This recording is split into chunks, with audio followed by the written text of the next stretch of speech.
Salut, chers étudiants, j'espère que vous allez tous bien.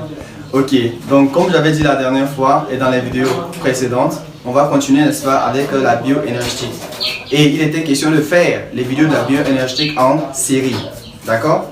Ok, donc si vous me découvrez sur cette vidéo, n'hésitez pas à vous abonner à la chaîne et d'activer la cloche de notification pour ne jamais rater les vidéos à venir. Et maintenant, pour que vous puissiez continuer avec cette vidéo-ci là, vous devez d'abord suivre les vidéos précédentes pour mieux assimiler les notions.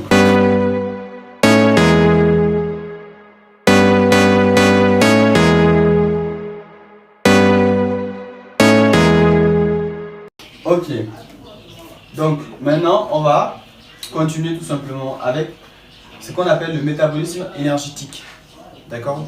Le métabolisme énergétique. C'est quoi le métabolisme énergétique?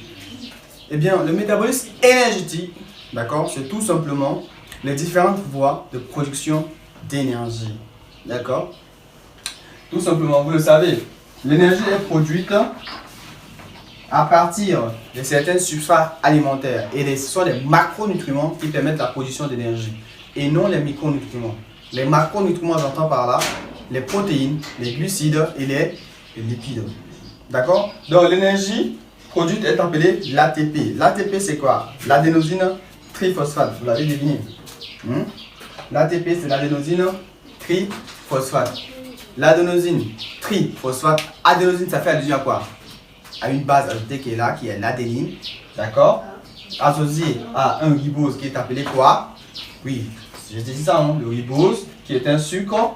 Et associé aussi à ce qu'on appelle quoi? Triphosphate. C'est-à-dire 3 molécules de phosphate. D'accord? Donc l'énergie justement qui sera libérée lors de la dégradation de ces macronutriments qui sont les substrats énergétiques, cette énergie aussi peut être stockée dans l'organisme sous forme d'ATP. D'accord? Donc je vais mettre ici ATP. Je vais dire que quoi? C'est l'adénosine triphosphate. Adénosine triphosphate. Ok? Donc, l'énergie est stockée dans ces liaisons phosphate-phosphate de l'adénosine triphosphate. Maintenant, cette énergie-là qui est stockée dans ces liaisons phosphate-phosphate sera libérée où? À quel instant? À quel moment? Eh bien, cette énergie sera libérée par un phénomène qui est appelé l'hydrolyse. D'accord? L'hydrolyse. En fait, c'est quoi l'hydrolyse? L'hydrolyse, en fait, c'est une réaction enzymatique, d'accord, qui est effectuée par l'intervention de certaines enzymes qui va permettre la dégradation de l'ATP en ADP, d'accord, et phosphate inorganique. PI, ça va être phosphate inorganique. Donc l'ATP, ça va dégrader en ATP plus phosphate inorganique et puis plus libération d'énergie tout simplement. Maintenant, l'énergie contenue dans les liaisons ATP, encore phosphate, est d'ordre de 7,3 kcal par molécule d'ATP. Bon, dans certains documents, ils vont dire 10 kcal, d'accord, par molécule d'ATP. C'est pratiquement les mêmes choses. D'accord? Donc, pour une molécule d'ATP, d'accord, par hydrolyse, on a 7, d'accord, 3 kcal par molécule justement, par molécule d'ATP. Certains diront 10 kcal, c'est pratiquement la même chose, par molécule d'ATP. Ok? Donc une fois que ceci est bien compris, je vous avais dit, il y a différentes manières de produire l'énergie dans l'organisme. Et on va tout détailler ça ici ensemble. Donc je vous demanderai, n'est-ce pas, d'être très attentif à ce qu'on fera. Très attentif et très focalisé. Parce que c'est assez complexe ce qu'on va aborder. Mais vous allez voir que ce sera plus simple avec les explications que je vais donner. Très illustratif comme d'habitude. Ok. J'avais dit au départ que l'énergie est stockée dans l'organisme, n'est-ce pas, sous forme de quoi? Sous forme d'ATP. D'accord? Et de quoi encore? De la créatine phosphate. La créatine phosphate aussi est une molécule à haut potentiel énergétique. D'accord? Voici un mot encore très intéressant. Haut potentiel énergétique. Haut potentiel énergétique. Donc, quand on dit une molécule à haut potentiel énergétique, c'est une molécule justement qui permet le stockage d'énergie. On a deux, n'est-ce pas? On a la créatine phosphate et l'ATP. Ok, sans plus tarder, je ne vais pas vous tenir en haleine. On va directement toucher du doigt ce qu'il faut toucher.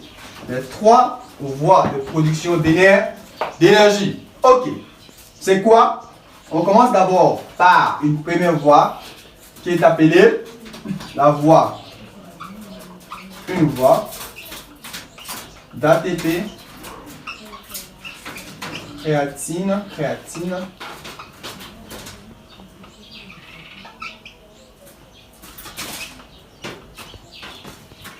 Ça, c'est une voie. La voie d'ATP, créatine, phosphate. On va aller voie par voie. Il y a 3 voies. Primo, on a la voie d'ATP, créatine, phosphate. Secondo, on a la voie glycolytique. Tertio, on a la voie oxydative. C'est bon? Ok. Mettez-vous bien. La voie d'ATP, créatine, phosphate, pour moi, pardon. D'accord? Cette voie, il y a des notions clés à retenir là-bas. C'est quoi ces notions clés? Je vais revenir ici. D'accord? Ces notions clés, vous devez retenir que dans cette voie, d'accord? Je vais abréger.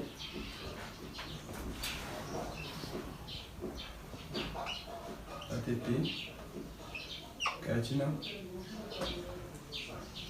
Je vais écrire en toutes lettres.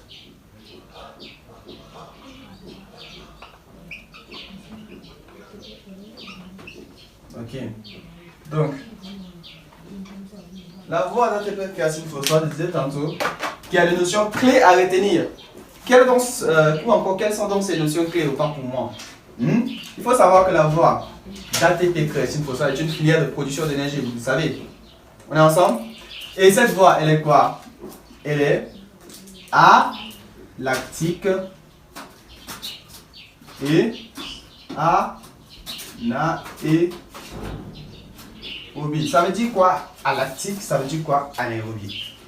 Eh bien, tout simplement, alactique, ça veut dire quoi? Sans production du lactate. Anaérobie, c'est-à-dire sans oxygène, tout simplement. Le métabolisme se passe sans oxygène.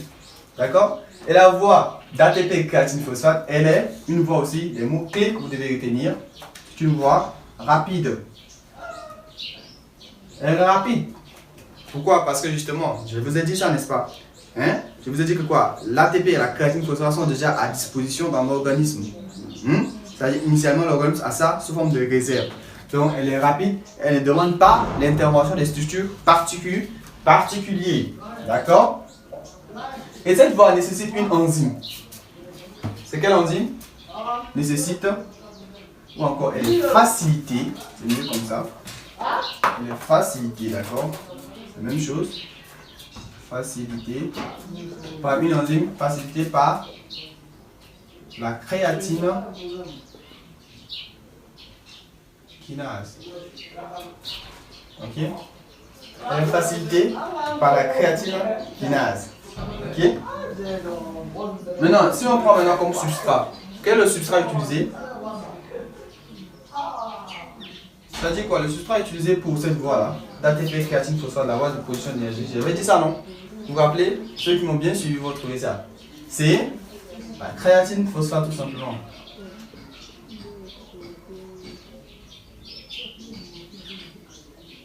Ok. Maintenant, le lieu, ça se déroule où? Dans le cytoplasme. D'accord? C'est-à-dire cette voie, ou encore ces métabolismes de production d'énergie se déroulent dans le cytoplasme. Il y a certains qui vont se dérouler aussi où? Dans la mitochondrie. D'accord? Après, on a quoi? On a ce qu'on appelle le rendement. D'accord? Le rendement de cette voie métabolique, c'est quoi? Le rendement. Le rendement, ou encore appelé l'efficience. D'accord? On se suit? L'efficience ou le rendement. Ça dit quoi? C'est-à-dire que si on prend cette voie, pour une molécule d'ATP, créatine, phosphate, j'allais dire une molécule de créatine, autant pour moi, parce que c'est la créatine phosphate qui est le substrat, ou encore la phosphocréatine, créatine, phosphate, c'est la même chose. On a combien d'ATP formés? C'est ça l'efficience, c'est ça le rendement. C'est bon? Donc, pour une molécule d'ATP, créatine, phosphate, de la créatine phosphate, on a une molécule d'ATP formée pour une molécule de la créatine phosphate. Je vais abréger. CP, c'est la créatine phosphate. On suit la créatine phosphate. D'accord? Ok, donc si vous avez compris, je disais tantôt, tout ce qu'on avait à faire ici concernant la voie d'ATP créatine phosphate, on va tout simplement continuer avec la voie glycolytique. J'avais dit ça, non? Vous n'avez pas oublié, c'est bien. Glycolytique. Ok, encore une fois, si vous avez des préoccupations, des zones d'ombre, des questions d'éclaircissement, n'hésitez pas à laisser ça en commentaire. On va répondre à tout cela. D'accord? On est là pour vous aider. Et on fera le maximum pour vous aider. Ok. Maintenant, la voie glycolytique. Eh bien, comme d'habitude, je vais ressortir l'essentiel de cette voie pour que vous compreniez, pour que vous reteniez. D'accord? Maintenant, la voie glycolytique. Quand on dit glycolytique, ça vous rappelle quoi? Vous savez dire quoi? C'est-à-dire glyco, ça fait allusion au glucose, ou encore au glycogène. Et pour lytique, ça dit la lyse, tout simplement.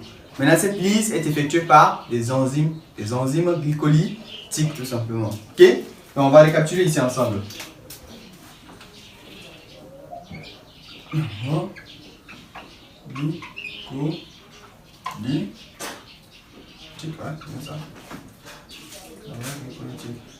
Ok?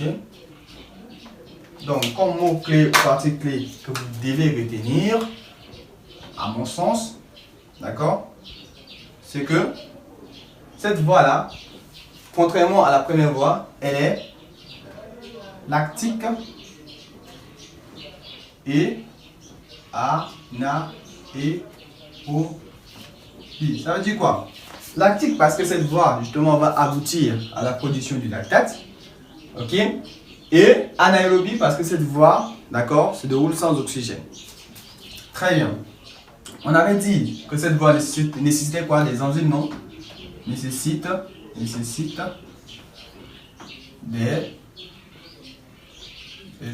Quel type d'enzyme?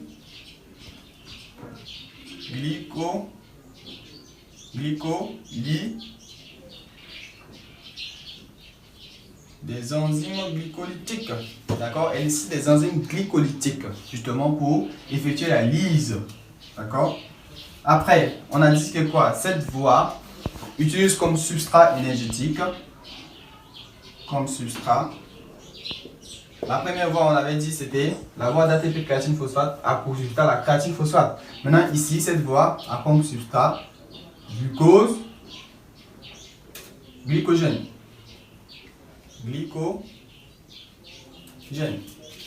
D'accord? Maintenant, cette voie se déroule où? Le lieu. Cette voie se déroule dans le cytoplasme. Très bien. Maintenant, le rendement ou encore l'efficience. J'avais dit ça, c'est la même chose. C'est-à-dire que quoi? Si on prend cette voie, on aboutira à combien de molécules d'ATP? Eh bien, comme on demande d'abord, on aura ce qu'on appelle 2 ATP. D'accord? On aura aussi ce qu'on appelle 2 pyruvates. On aura ce qu'on appelle quoi? 2 NADH2. D'accord? Le pyruvate, vous connaissez sûrement le pyruvate, ou encore l'acide pyruvique. D'accord? C'est un composé à 3 carbones, 3C. Vous savez que quoi? Le glucose est un composé à 6 carbones. Donc, naturellement, 3 fois 2, c'est 6. Donc, 6, ça va donner toujours 2. Donc, c'est naturel que ça donne 2 pyruvates. Et le NADH2, c'est quoi? Ce sont des transporteurs d'électrons. D'accord? Des transporteurs d'électrons. Maintenant, eux, ils vont entrer où? Au niveau de la production d'énergie à partir de la chaîne respiratoire. Très bien. Maintenant, comme illustration concrète de la voie glycolytique, on va prendre un exemple de quoi? Voilà, de l'épreuve de 400 mètres. Le 400 mètres ou encore le 100 mètres en natation. Le 400 mètres hein, dans l'athlétisme, le 100 mètres en natation. Ça, c'est l'épreuve concrète pour illustrer justement la voie glycolytique, c'est-à-dire l'énergie sera produite à partir de la voie glycolytique. Maintenant, j'aimerais revenir sur des points très importants. La voie glycolytique et la voie d'ATP créatine phosphate, il faut retenir que ces voies-ci là sont utilisées préférentiellement pour la production d'énergie dans les 2 premières minutes, c'est-à-dire 1 à 2 minutes, dans les efforts intenses. Maintenant, si on tombe maintenant dans des efforts qui sont prolongés, c'est-à-dire étalés dans la durée, maintenant, l'organisme va plutôt utiliser quoi? Une voie qui est appelée la voie oxydative. La voie oxydative. Une voie oxydative. Ok? La voie oxydative. Maintenant, je vais donner l'exemple, n'est-ce pas, illustrante ou encore fulgurante, frappante de la voie glycolytique. Maintenant, la voie d'ATP créatine phosphate, j'avais déjà fait ça avant, d'accord? L'exemple pour illustrer cela, ce serait quel exemple? L'athlétisme aussi. Mais, quelle épreuve? L'épreuve de 100 mètres. Je suis sûr que vous avez entendu parler de cet athlète-là, Usain Bolt, le Jamaïcain. Lui, il produit plus beaucoup son énergie au niveau d'ici, la voie d'ATP créatine phosphate. Parce que son épreuve, c'est à 100 mètres et c'est vite, et c'est rapide, et c'est explosif. Donc, il utilise l'énergie déjà, ou encore de réserve qui est déjà à disposition à créatine phosphate. D'accord? Maintenant, les gens ici, j'avais dit non, c'est les gens de 400 mètres ou natation de 100 mètres. Maintenant, si vous avez compris tout cela, d'accord, je vais revenir sur une partie ici. La dégradation justement du glucose et du glycogène. Il faut savoir que la glycolyse repose sur la dégradation, la voie glycolytique, je m'excuse, repose sur la dégradation du glucose ou encore du glycogène. Le glycogène, pourquoi? Pour certains, ils vont me demander. Parce que tout simplement, le glycogène est une forme de réserve d'énergie, ou encore en l'occurrence de réserve du glycogène, soit dans le foie, soit dans les muscles squelettiques. D'accord? Maintenant, cette dégradation va libérer ce qu'on appelle, va aboutir, autant pour moi, à ce qu'on appelle de quoi? De l'acide pyruvique, ou encore le pyruvate. Maintenant, selon que le pyruvate sera oxydé, ou encore selon que le pyruvate ne sera pas oxydé, on va aboutir à deux produits différents. Si le pyruvate n'est pas oxydé, dans notre cas ici, d'accord, on va aboutir à ce qu'on appelle quoi? Ce qu'on appelle ici le lactate, justement. Ou encore l'acide lactique, tout simplement. Maintenant, si le pyruvate est oxydé, on va aboutir, parce qu'on a dit lactique, donc c'est le lactate. Maintenant, si il est oxydé, on va aboutir à ce qu'on appelle de l'acétyl-coenzyme A, ou encore appelé dans certains documents, on dit l'acétyl-CoA, tout simplement. C'est la même chose. Ok? Maintenant, l'obtention du lactate à partir du pyruvate, je dis bien l'obtention du lactate à partir du pyruvate, se fait à partir du lactate déshydrogénase. Ok? Le lactate déshydrogénase. Le lactate déshydrogénase. D'accord? On abrège comme ça. Lactate déshydrogénase. Maintenant, l'obtention justement, ou encore l'intermédiaire entre le pyruvate et l'acétylcoenzyme A, d'accord? C'est fait à partir du pyruvate déshydrogénase.